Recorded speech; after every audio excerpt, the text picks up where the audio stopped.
Welcome back. Anybody assessing roof damage after last night's hail? Well, you need to listen to this. Issues with roofing companies are not new to North Texas. And if you need it right now, you need to be careful. Dallas Morning News watchdog Dave Lieber followed along as a Dallas lawyer, took the cause to lawmakers. Here to tell us all about it. Dave, not a new subject for you. No, sir. I've been working on this subject for a decade. Yeah. Tell us about the lawyer you were with and what he was up to at the Capitol. Mark, the sound you hear, knock, knock, knock, is roofers knocking on doors today all week long, just saying to people that have been victims of hailstorms, hey, let me come in and do your roof.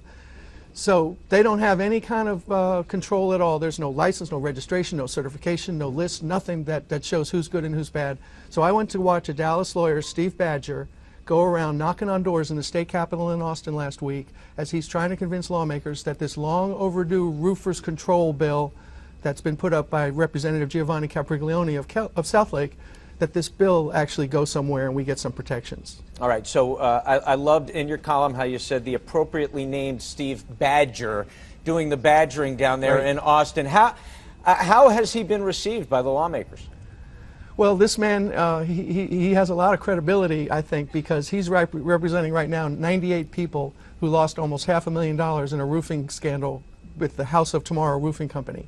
So he goes into these lawmakers' offices and he sits them down and he says, look, this is what's going on with all these people. He says, in this case, they're mostly disabled, elderly, minorities. They need help. They don't understand what's going on. They sign away their power of attorney to these guys.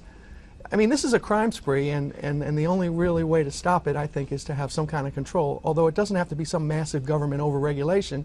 It just needs to be some kind of a list that people can check when the knocker comes and says, are you on the list or not? Because if you're not on the list, go away. All right, let me ask you a question. You said you've been working on this for about 10 years. Why is this so hard? This doesn't seem like, I mean, we all pay taxes and we know we want less government, but this seems like this should be easy. Why has this been so difficult? Well, this is what I found out when I went to Austin last week and just asked a lot of questions and observed. The legislators say that when they have public hearings in a committee meeting, they need to have it so that there's a lot of people that are for. And if you go back in these roofer hearings, they have a lot of against, but very few for.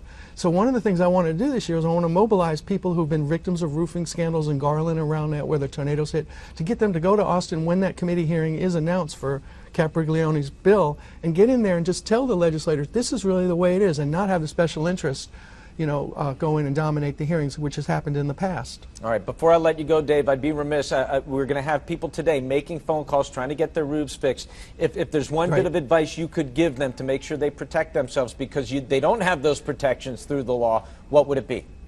I wouldn't listen to anybody that knocks on your door, and I wouldn't listen to anybody that calls you on the phone, because they lie and they tell you they're a local company on the phone when they're not.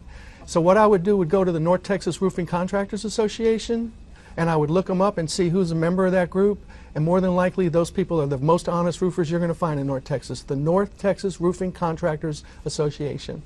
All right, North Texas Roofers Contractors.